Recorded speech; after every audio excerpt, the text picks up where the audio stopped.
bismillahirrahmanirrahim. Assalamualaikum warahmatullahi wabarakatuh. Waalaikumsalam warahmatullahi wabarakatuh. Gimana kabar semua, baik? Baik. Alhamdulillah ya, semoga kita tetap sehat ya. Baik.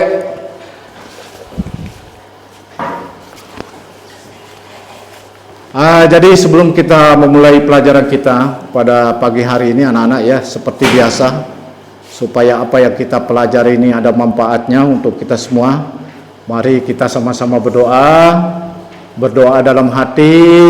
Mulai.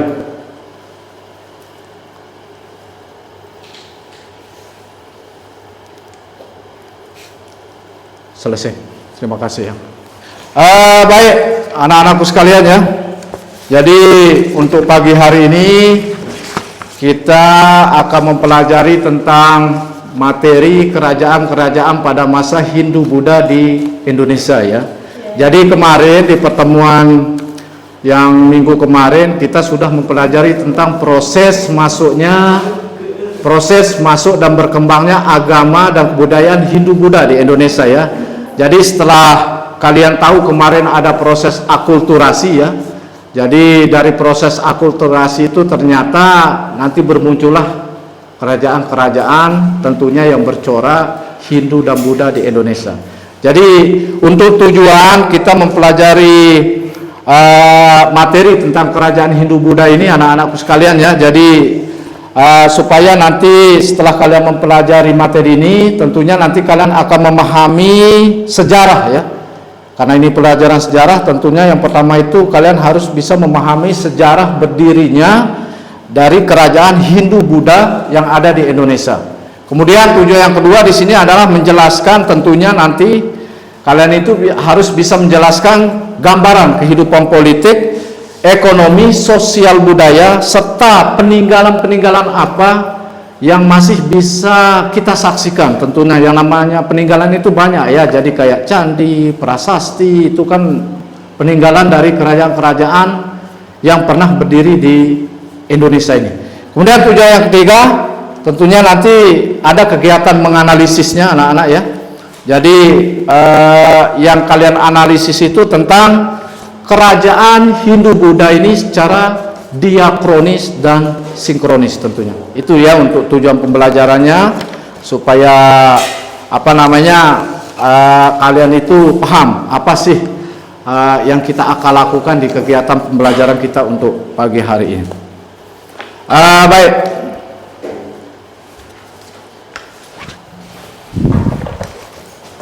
Tentunya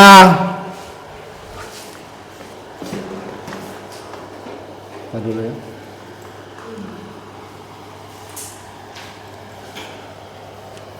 Nah, ini coba kalian perhatikan di depan ya.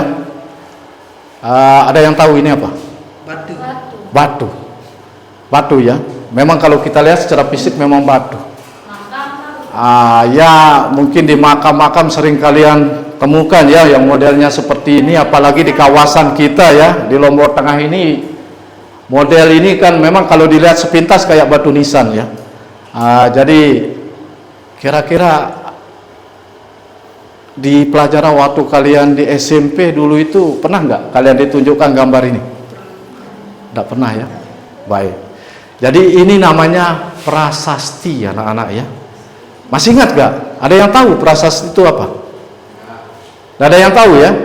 Jadi yang namanya prasasti itu anak-anak ya, memang ini kan media tempat menulis ya, dalam artian kayak dokumen sebenarnya prasasti itu. Tapi kenapa medianya ini kok di batu misalnya, karena memang pada waktu itu kan orang-orang dulu pada masa kerajaan itu memang memilih menulis pada kira-kira bahan apa yang misalnya awet, karena kan keterbatasan kertas pada waktu itu. Nah, ini namanya prasasti Yupa anak-anak ya. Ini prasasti Yupa. Jadi prasasti Yupa ini anak-anak ya, tentunya kita ingat tentang satu kerajaan yang paling tertua yang pernah berdiri di Nusantara ini, di Indonesia ini. Tentunya kerajaan Kutai yang ada di Kalimantan.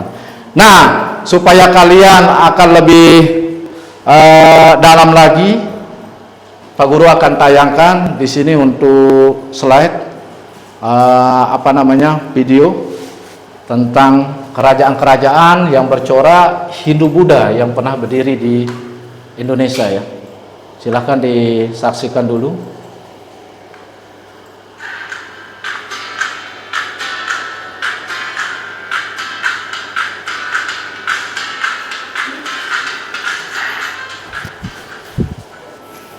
Hai semuanya, Assalamualaikum warahmatullahi wabarakatuh. Ketemu lagi dengan saya Sendiri dalam pembelajaran sejarah Indonesia di kelas 10. Nah, sebelum dimulai, seperti biasa kalian siapkan dulu ya alat tulisnya.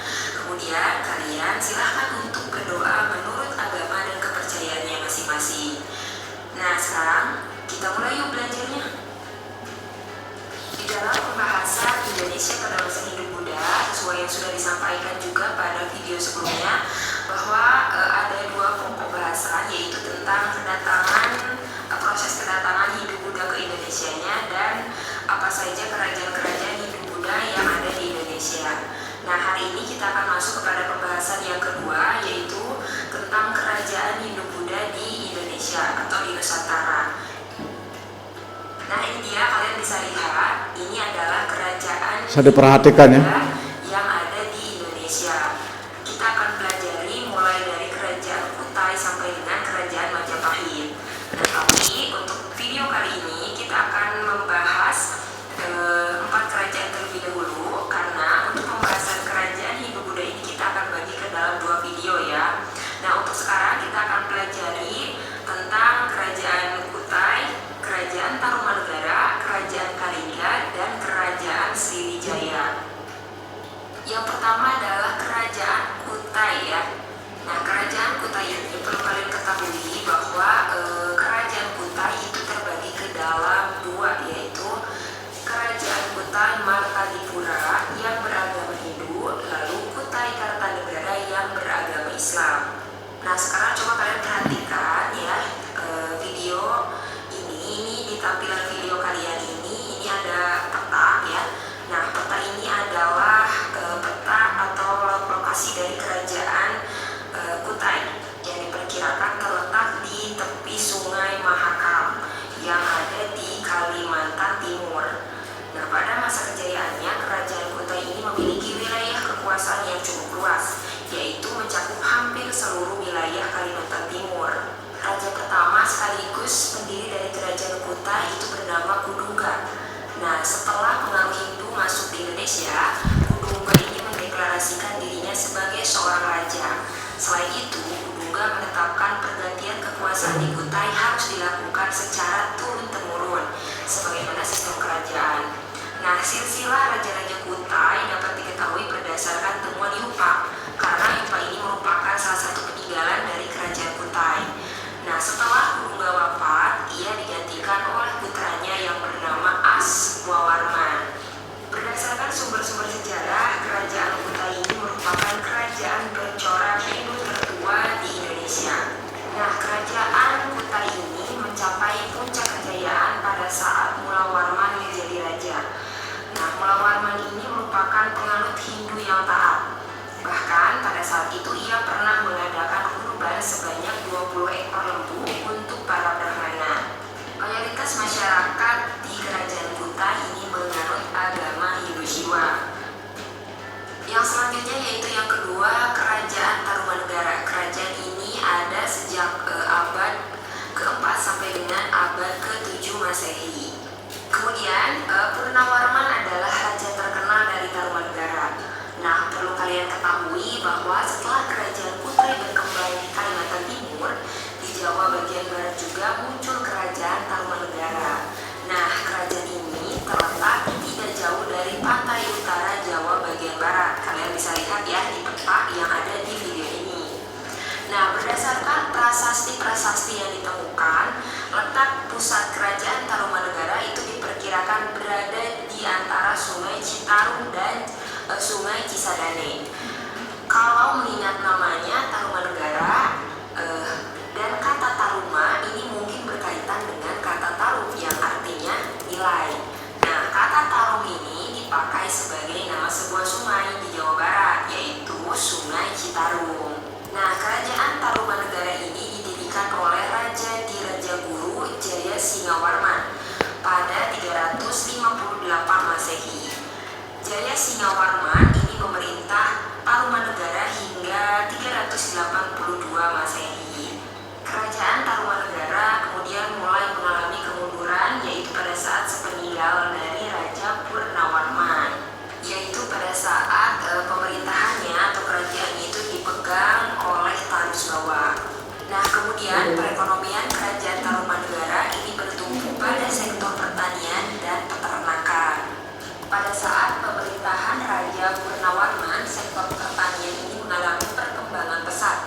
Nah, dalam prasasti Tugu itu disebutkan bahwa Raja Purnawarman pernah memerintahkan rakyatnya untuk membuat saluran pematik, yaitu sepanjang 6.112 ombak, sekitar kurang lebih 12 km.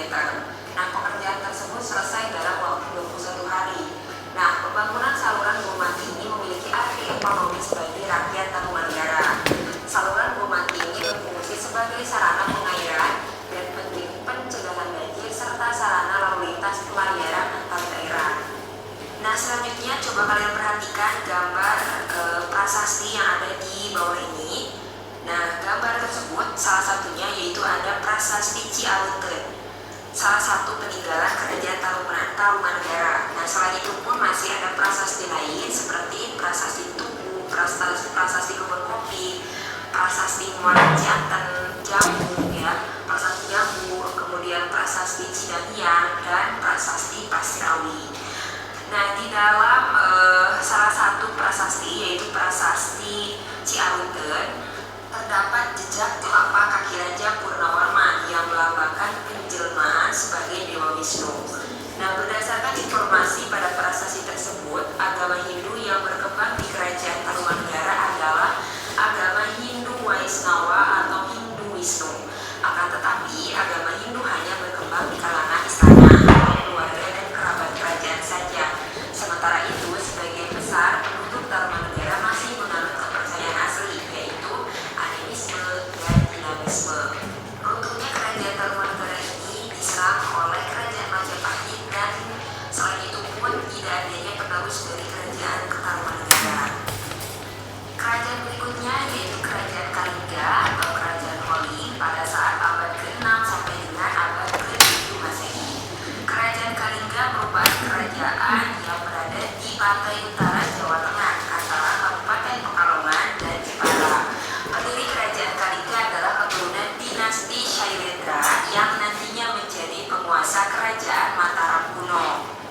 selanjutnya Nah, ini kerajaan yang terakhir ya, kita bahas ya, Kerajaan Sriwijaya. Abad ke-7 sampai dengan abad ke-13 Masehi. Sriwijaya merupakan kerajaan bercorak Buddha yang memiliki pengaruh di wilayah Indonesia bagian barat. Nah, lokasinya ada di tepi Sungai Musi, Palembang, Sumatera. Kerajaan Sriwijaya merupakan kerajaan maritim yang menguasai lalu lintas pelayaran dan perdagangan internasional di Asia Tenggara.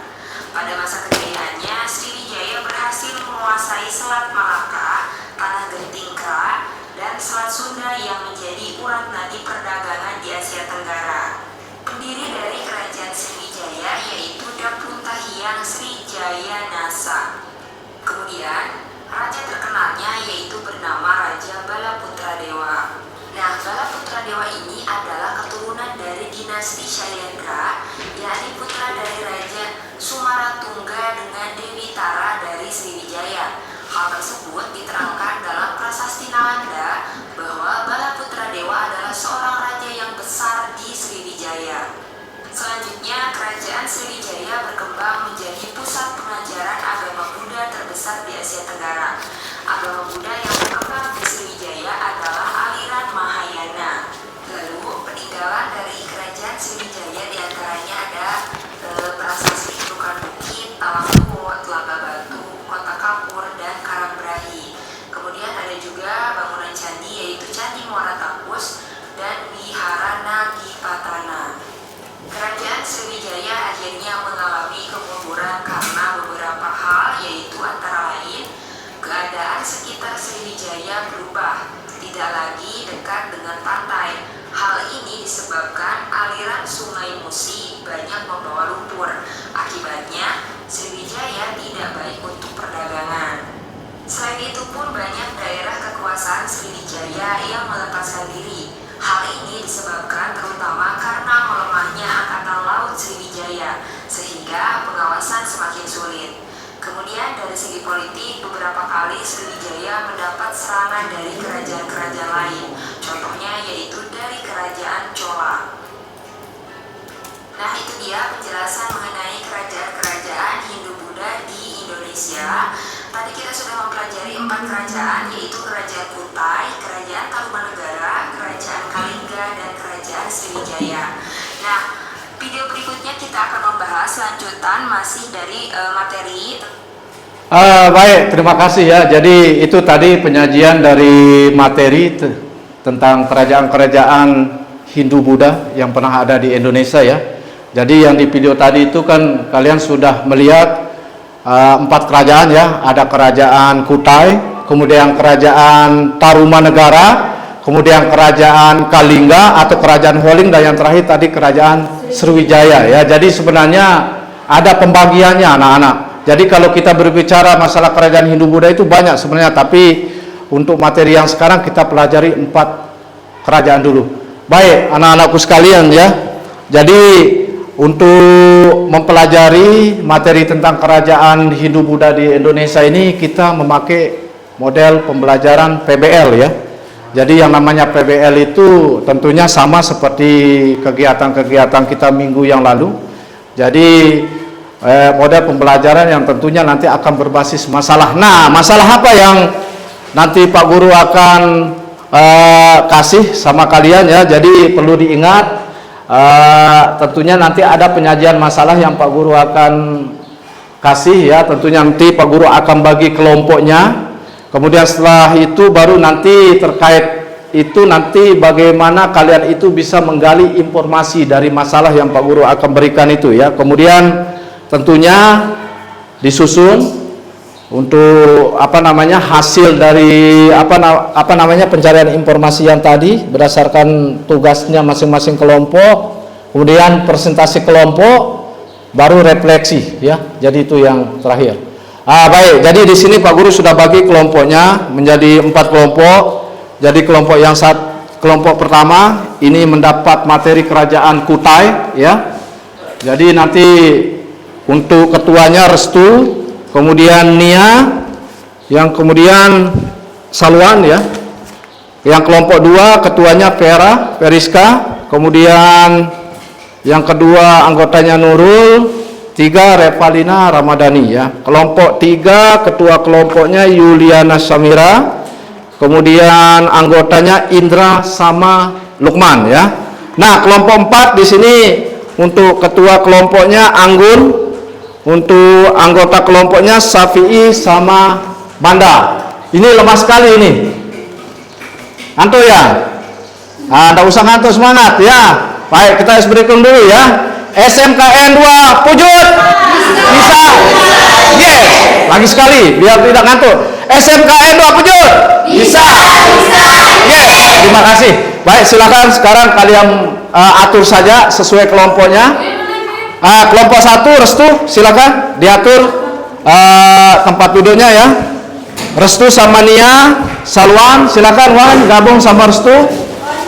Kemudian kelompok 2 Pera, Nurul sama Reva, silakan diatur Pera, cari tempat mana tempatnya yang nyaman. Kemudian kelompok 3 Yuliana, Yul, silakan diatur anggotanya Indra sama Lukman ya. Kemudian kelompok 4 Anggun, mana Anggun? Anggun silakan diatur ya. Anggotanya Manda sama Syafi'i ya. Jadi Pak Guru nanti akan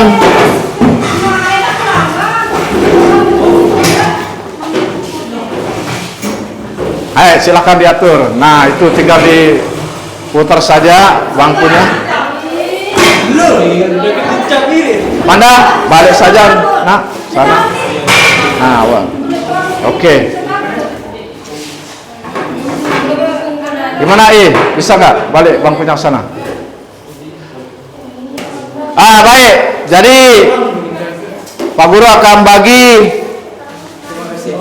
materi ya sesuai dengan kelompoknya. Jadi kelompok 1 di sini Restu mendapat materi tentang kerajaan Kutai ya. Jadi di sini Pak Guru sudah siapkan kalian untuk lembar bacaannya. Nah, untuk terkait bagaimana caranya kalian nanti akan mencari informasi ya, silakan karena WiFi sekolah kan sudah tertaut juga di HP-nya, silakan nanti bisa pakai HP ya.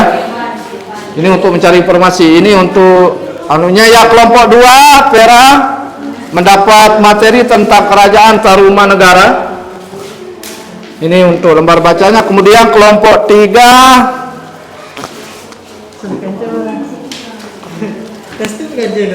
3 tadi Yuliana Samira mendapat materi tentang kerajaan Kalingga ya, atau kerajaan Poling ya. Nanti ditulis ya nama kelompoknya di sini ya. Kemudian yang terakhir kelompok 4 Anggun, kerajaan Sriwijaya, silakan ya. Jadi nanti tolong diperhatikan anak-anakku sekalian sebelum kalian mengerjakan tugas ini. Jadi di sini yang kalian akan cari itu ya, tentunya sejarah berdirinya kerajaan itu, kemudian sumber sejarahnya. Ingat, yang namanya sumber sejarah itu ada sumber dalam negeri dan sumber luar negeri ya. Nanti dilihat dulu. Kemudian letak geografis ya, yang namanya letak geografis terkait dengan lokasi kerajaan. Kemudian raja-raja yang memerintah di kerajaan itu siapa-siapa saja. Kemudian kehidupan ekonominya bagaimana? Terus kehidupan sosial budayanya itu seperti apa? Yang terakhir peninggalan. Nah, yang namanya peninggalan tadi Indra sudah disaksikan ya. Ini terkait masalah prasasti, candi. Nah, itu bentuk-bentuk peninggalan secara fisik ya. Ini yang silakan untuk menyingkat waktu Pak Guru kasih kalian waktu 15 menit dari sekarang. Silakan dikerjakan. Di sana. Jadi ingat, ini sudah ada penilaiannya anak-anak ya. Jadi untuk penilaian kelompok sama penilaian profil Pancasila ya. Baik. Silakan 15 menit dari sekarang, silakan Indra. Dikerjakan aja.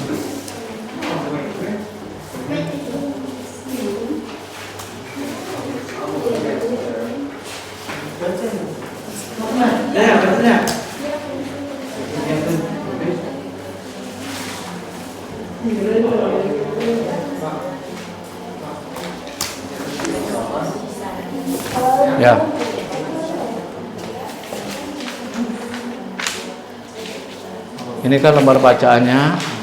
Silakan bisa dicari lewat HP juga karena WiFi kan sudah connect semua ya. Silakan. Jadi sambil Pak Guru nilai ya untuk kerjasama kelompoknya. Ingat anak-anak. Jadi untuk sekolah kita kan sudah pakai kurikulum merdeka ya.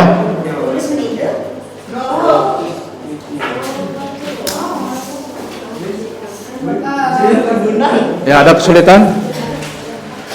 Baik. Jadi untuk kegiatan diskusi ini ada penilaiannya juga. Nah, ini sudah. Ini kan sumber sejarahnya sudah ada semua kan. Ya tinggal dianut sajalah. Jadi nanti Pak Guru lihat. Jadi yang Pak Guru nilai itu kerjasama kalian itu seperti apa. Kemudian, ya. Silakan Manda, dikerjakan nak.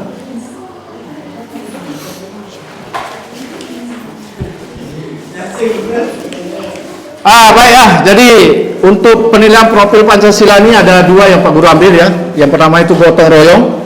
Jadi tentunya yang namanya gotong royong itu anak-anak itu ada 3 elemen ya. Ada kolaborasinya, kepedulian dan berbagi. Jadi untuk pelajar Indonesia itu harus punya untuk gotong royong ini ya. Kemudian bernalar kritis tentunya ya. Silakan 15 menit dari sekarang ya. Jadi nanti setelah selesai nanti akan dipresentasikan ya.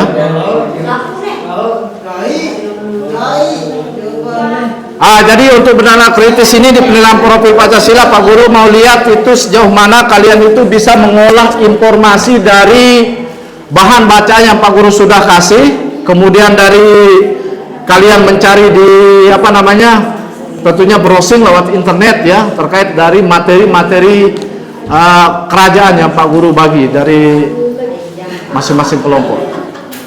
Silakan 15 menit ya.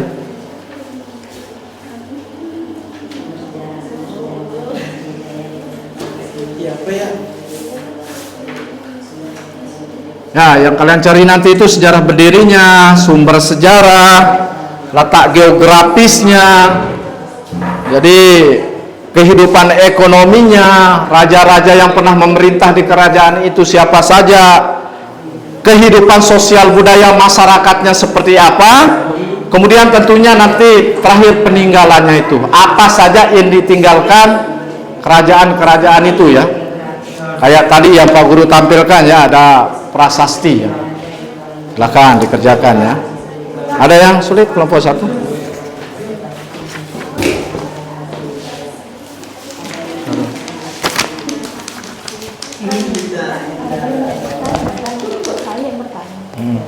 Nanti diatur kalau yang ini. Jadi ini saja. Nanti kan sampai sini deh. Ya. Ya ini ya enggak usah nanti yang nanti. Oke, silakan 15 menit ya. Syafi'i? Ya, Pak. Gabung langsung kelompoknya. Wan? Ya, Pak. Nanti kalau ada yang kesulitan bisa langsung tanya sama Pak Guru ya.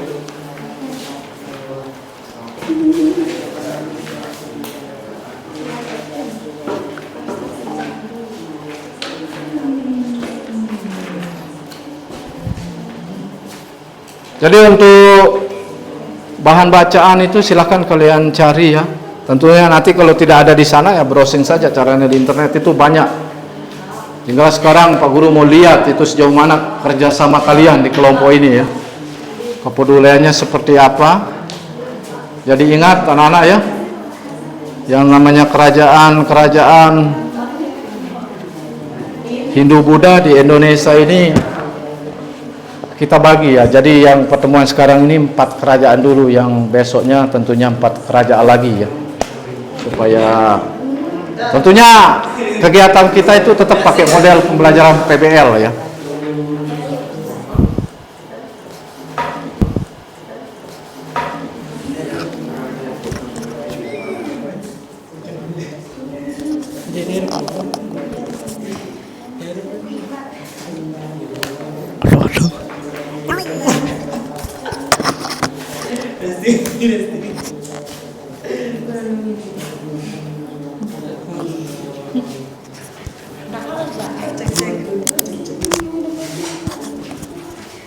Nanti itu dipakai presentasi ya.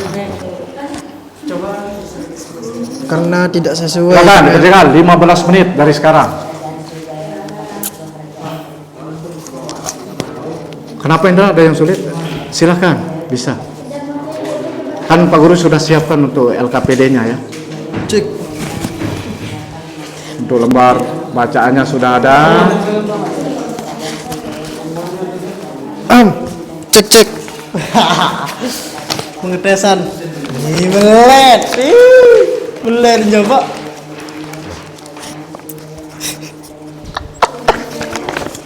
Aja dong.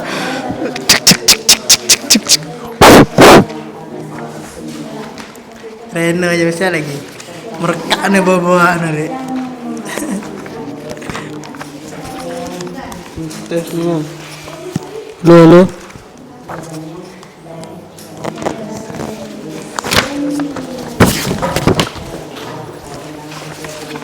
Cekik 1 2.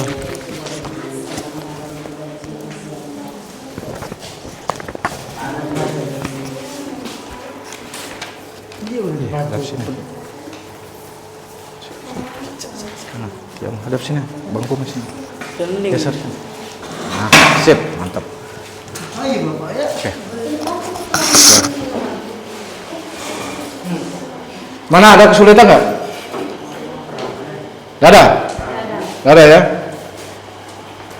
Kita pulangan dengan. Ya, jadi nanti selesai kalian menyusun ini, jadi nanti masing-masing kelompok itu akan mempresentasikan hasil ya, diskusi kelompoknya. Jadi nanti caranya langsung saja dari mejanya ya, berdiri saja. Tentunya nanti untuk kelompok yang lain silakan kalau ada masukan dan tanggapannya. Nanti ada masukan atau mungkin ada pertanyaan mungkin yang belum dimengerti, nanti itu bisa ditanyakan ya. Oh iya. Oke. Kenapa harus bentar dulu ya? Oh kenapa? Pak? Ya. Itu sudah. Oke. Sudah. Ya, itu dia. Oke. Itu sudah bagus.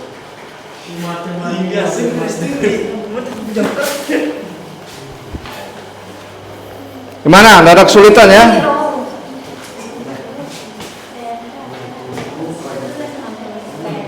Baik.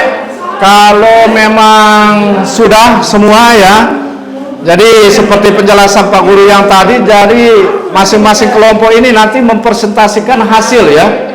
Jadi yang sekarang itu 2 kelompok dulu.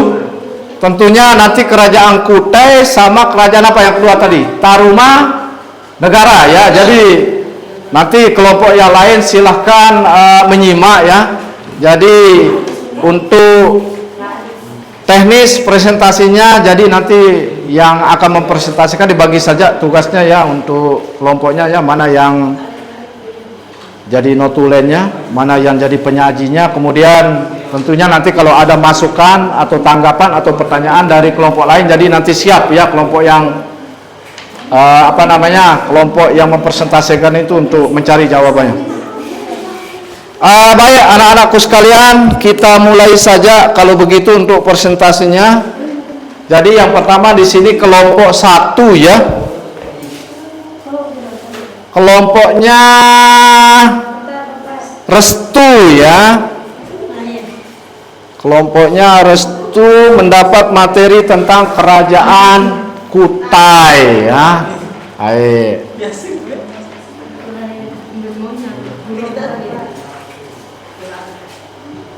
Jadi nanti Restu berdiri saja dari mejanya ya. Caranya.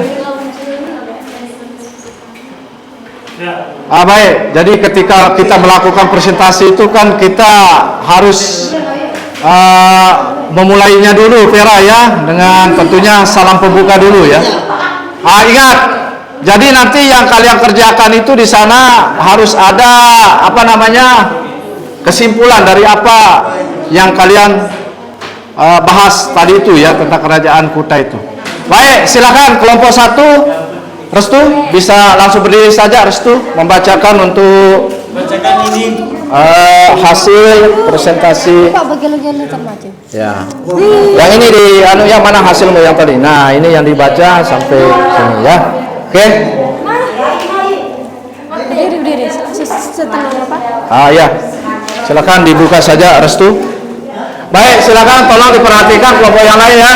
Ini presentasi kelompok dari kelompok 1 untuk hasil diskusinya. Silakan Restu, waktu dan tempat dipersilakan Restu. Assalamualaikum warahmatullahi wabarakatuh. Waalaikumsalam warahmatullahi wabarakatuh. Saya dari kelompok 1 ingin mempresentasikan hasil kerja kelompok kami yang dibahas tentang kerajaan Kutai.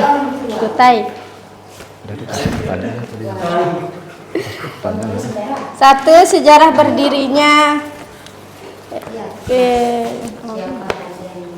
Dibaca saja Maksudnya mana hasilnya. Ya, oke, yang ditulis tadi itu.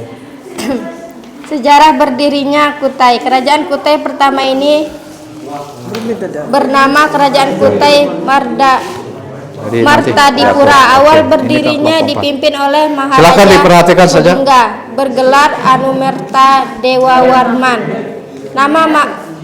Nama Maharaja Kudungga ditafsirkan sebagai nama asli orang Indonesia yang belum terpengaruh budaya lain. 2. Sumber sejarah.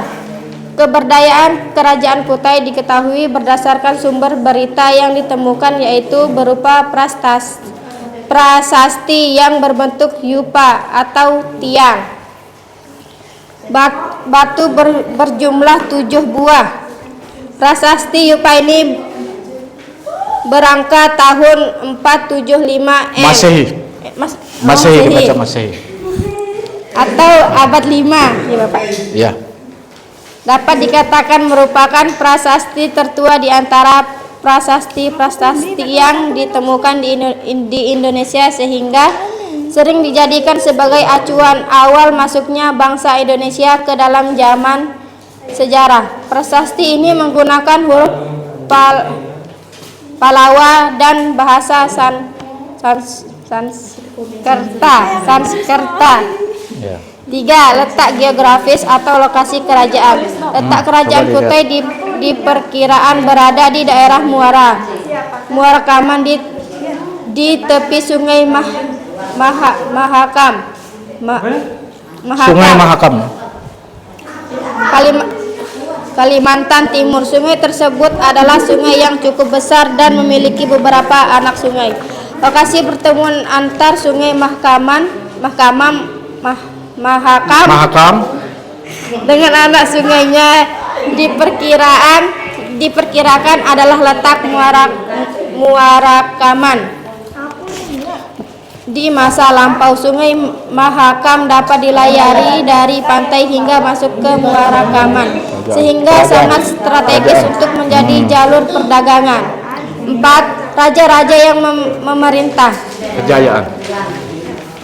Raja Kudungga merupakan raja pertama yang berkuasa. Itu diperhatikan ya. Jadi Raja Kudungga terus di Kerajaan Kutai. Diperkirakan Kudungga masih berbudaya Indonesia dan pengaruh Hindu baru masuk wilayahnya. Dari namanya, para ahli memperkirakan bahwa ia sama sekali tidak memiliki memeluk Hindu. Lanjut terus tuh. Raja Aswawarman.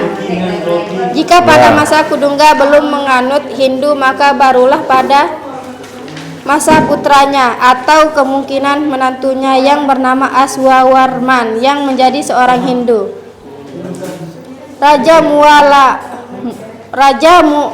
Mulawarman merupakan anak dari Raja Aswawarman yang menjadi penerusnya.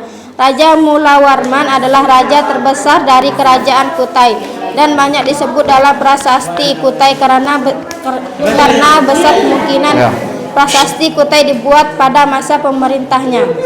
5. Kehidupan ekonomi Kerajaan Kutai. Mulawarman raja yang mulai dan mulia dan terkemuka telah memberi sedekah 20.000 ekor sapi kepada para Brahmana yang seperti api bertempat di dalam tanah yang sangat suci. Waprakeswara buat peringatan akan kebaikan dirinya. Tugu ini, kehidupan ekonomi yang dapat disimpulkan dari prasasti tersebut adalah keberadaan sapi yang dipersembahkan oleh Raja Mulawarman kepada Brahmana. Keberadaan sapi menunjukkan adanya usaha peternakan yang dilakukan oleh rakyat Kutai. 6. Kehidupan sosial budaya. Kepercayaan yang berkembang pada masyarakat Kutai adalah Hindu. Hal tersebut didasarkan pada keterangan yang terdapat pada prasasti Kutai. Sebagian besar masyarakat Kutai masih menjalankan adat istiadat dan kepercayaan asli mereka.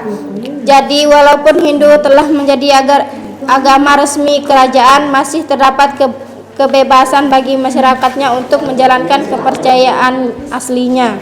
7. Meninggalkan kerajaan Kutai berupa prasasti yang berbentuk yupa atau tiang batu berjumlah 7 buah. Prasasti yupa ini berangkat tahun 475 Masehi atau abad 5, dapat dikatakan merupakan prasasti tertua di antara prasasti yang ditemukan di Indonesia, sehingga sering dijadikan sebagai acuan awal masuknya bangsa Indonesia ke dalam zaman sejarah. Oke, untuk hasil kesimpulannya, Restu, bisa dibacakan apa yang didapat di kelompoknya? Kutai merupakan kerajaan tertua yang bercorak Hindu di Indonesia. Keberadaan kerajaan Kutai diketahui berdasarkan sumber berita yang ditemukan, yaitu merupakan prasasti yang berbentuk yupa atau tiang batu berjumlah 7 buah. Prasasti yupa ini berangkat tahun 475 Masehi atau abad 5, dapat dikatakan merupakan prasasti tertua di antara prasasti yang ditemukan di Indonesia, sehingga sering dijadikan sebagai acuan awal masuknya bangsa Indonesia ke dalam zaman sejarah. Prasasti ini digunakan huruf Palawa dan bahasa Sanskerta. Ya. Sekian dari kami. Ditutup saja. Dicukup saja. Terima kasih. Assalamualaikum warahmatullahi wabarakatuh. Waalaikumsalam warahmatullahi wabarakatuh. Nah, itu ya penyampaian dari kelompok 1 tentang kerajaan Kutai, anak-anakku sekalian. Silakan mungkin ada masukan atau tanggapan atau pertanyaan terkait dari kerajaan Kutai. Oh, ini ada dari kelompok 2 ya, kelompok Tarumanegara. Pera, silakan Pera.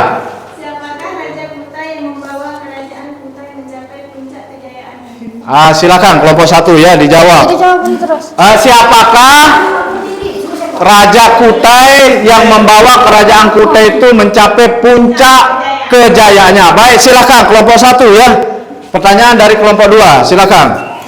Raja Mulawarman adalah raja terbesar dari kerajaan Kutai dan banyak disebut dalam prasasti Kutai karena besar kemungkinan prasasti Kutai dibuat pada masa pemerintahannya. Nah, itu gimana Pera? Udah paham? Oke, kalau begitu terima kasih kelompok 1 ya untuk presentasinya tentang kerajaan Kutai. Jadi ada satu yang menarik di sini ya, yang diingat anak-anakku sekalian. Jadi yang namanya kerajaan Kutai ini adalah kerajaan yang bercorak Hindu yang paling tertua di Indonesia.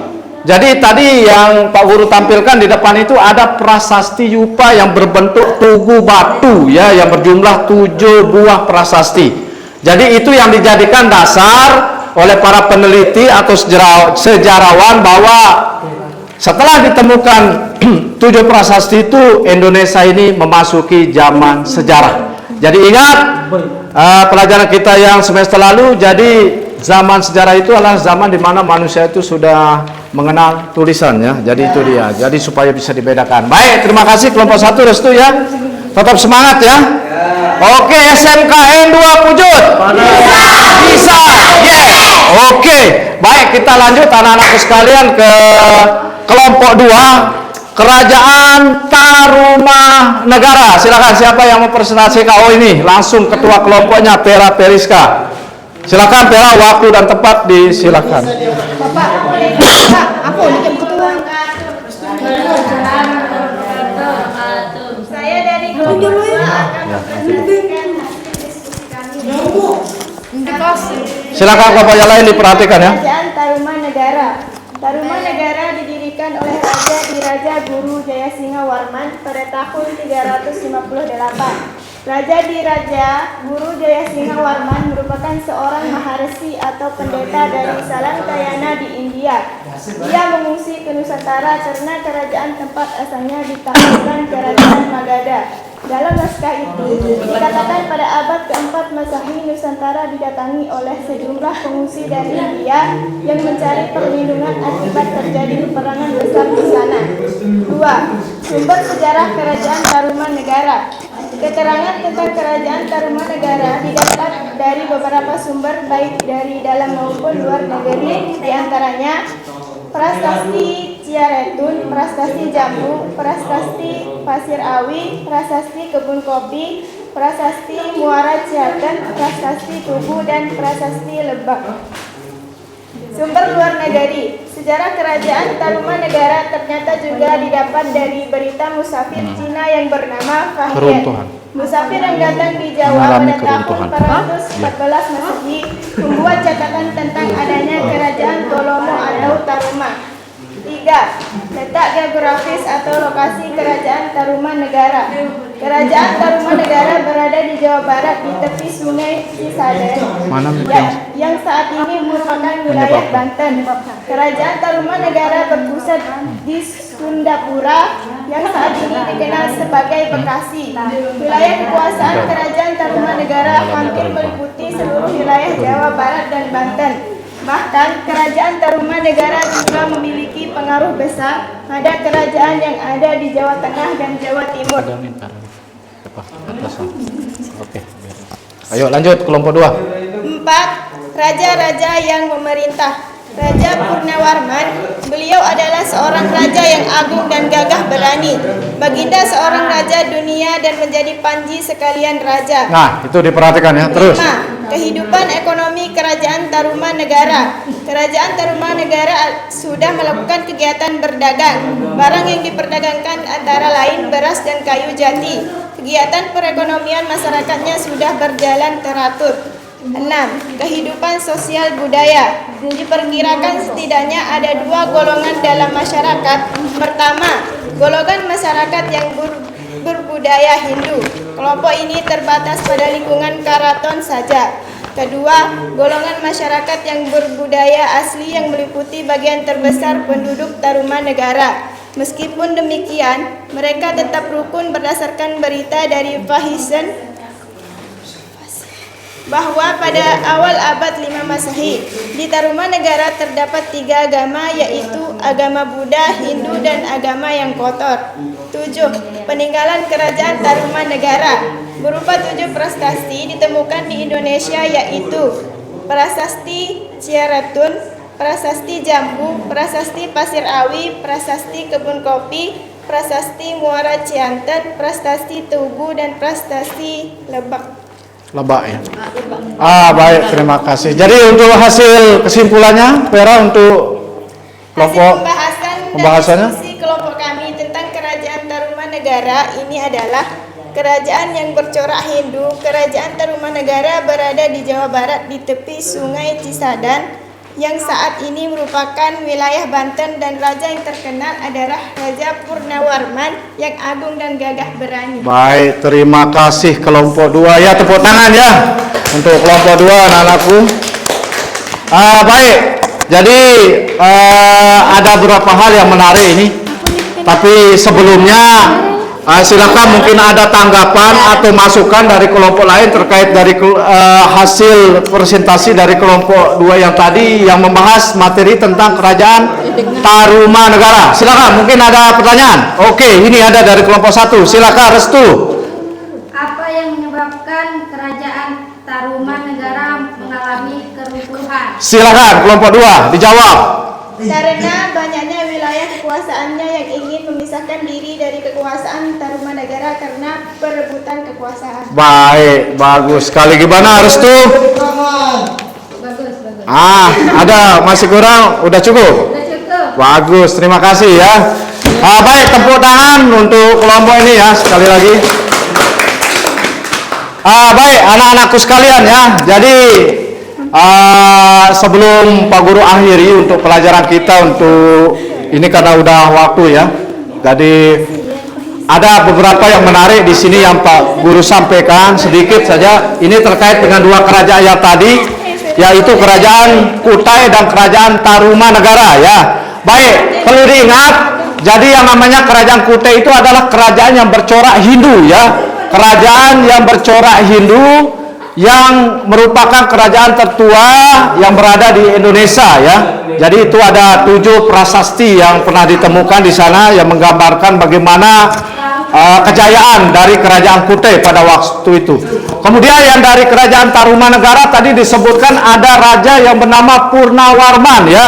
Jadi kerajaan Purnawarman ini seringkali disebut raja di raja, rajanya pada para baginda raja katanya. Jadi itu menggambarkan kegagahan dari raja Purnawarman ini.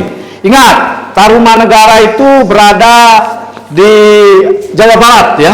Tepatnya di mana untuk kelompok 2 tadi untuk letak dari kerajaannya itu? Dari kerajaan Jawa Barat ya. Di tepi Sungai Cisadeng. Oke, di tepi Sungai Cisade ya. Baik anakku sekalian, jadi ini karena waktu, jadi nanti minggu depan kita akan lanjut ke 2 kelompok yang belum presentasi ya. Jadi kelompok kerajaan Holling Kalingga dan kerajaan Sriwijaya. Baik, jadi tetap semangat anak-anakku sekalian ya. Jadi harus semangat. Jadi mudah-mudahan apa yang kita pelajari ini ada manfaatnya. Jadi Pak Guru akhiri saja. Wabillahi taufiq wal hidayah. Wassalamualaikum warahmatullahi wabarakatuh. Waalaikumsalam warahmatullahi wabarakatuh.